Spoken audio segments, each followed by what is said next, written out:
During the December holidays last year, my maid fell very ill. She was so ill that she had to be hospitalized for a few days. On the day that my mother brought her to the hospital, my aunt, who works part-time, had to attend an emergency meeting in her office, so my 2 little cousins were with us. Therefore, I had to be the babysitter to my brother, who is 4 years old, and my cousins who are 4 years old and 3 years old.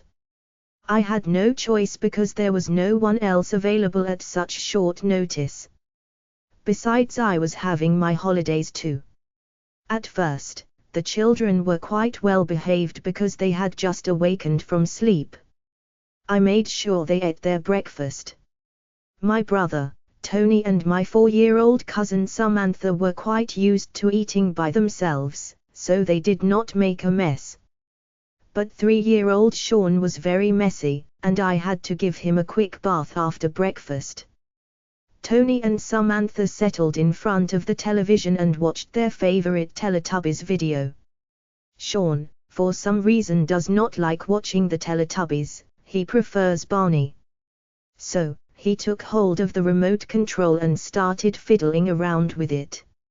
I was reading a book, so I was not really aware of what was going to happen. When Samantha saw what Sean was doing, she snatched the remote control away, and Sean screamed and cried loudly. I groaned because when Sean kicked up a fuss, he would really throw a huge tantrum. He kept screaming that he wanted to watch Barney, while Samantha shouted back that she wanted to watch Teletubbies. My brother burst into tears when he saw the commotion. I did not know what to do at first. They were making a lot of noise and it was driving me crazy. Then I had a brainwave. I switched off the television, and announced that it was story time. My brother stopped crying, but Samantha continued to shout and Sean continued to scream. I was getting quite annoyed by then, and I was about to lose my temper. I shouted at Samantha to keep quiet and I threatened to lock Sean in the bathroom if he continued to cry. The effect was amazing.